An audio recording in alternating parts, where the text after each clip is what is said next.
All right. So I want to say that on my last thing, I was talking about us being immortal. And yes and no immortality. But, okay, this is how I think I really meant to say this was we are eternal.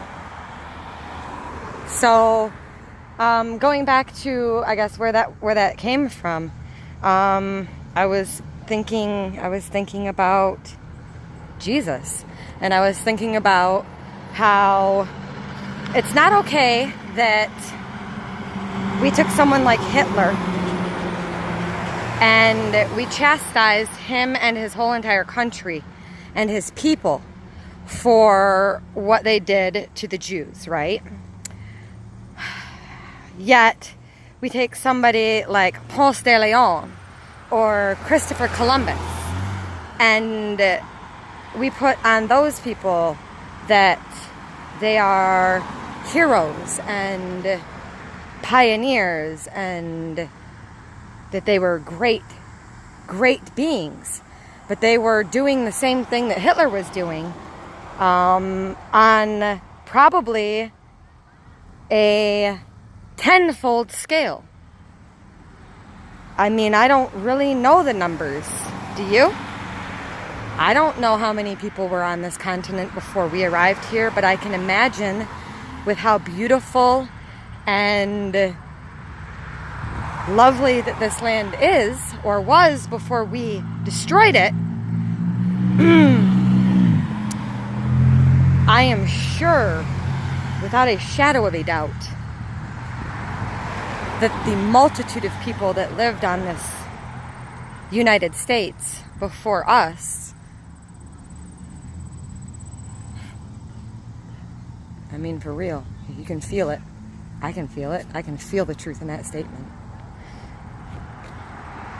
And I can feel the truth in the statement that those Indian burial mounds are not native Indian burial mounds, as in the natives did not build those burial mounds, but were placed within those burial mounds as a mass grave, as a tomb, and then the government hid that from the people and said that that was what the natives did to memorialize their dead.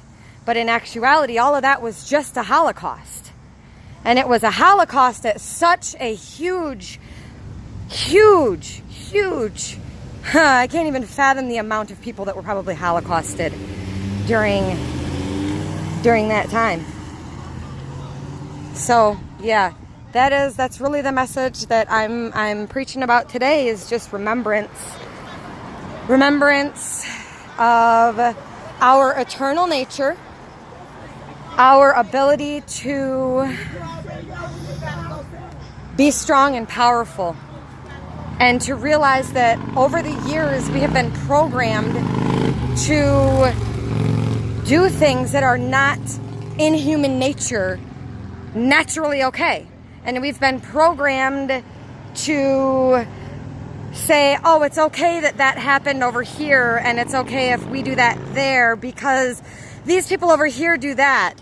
Well, unfortunately, the people in charge have led us astray, and they continue to kill people for money, for war, and for profit. And it's just not right. You cannot take a life. The last person who should have died by another man's hand was Jesus Christ.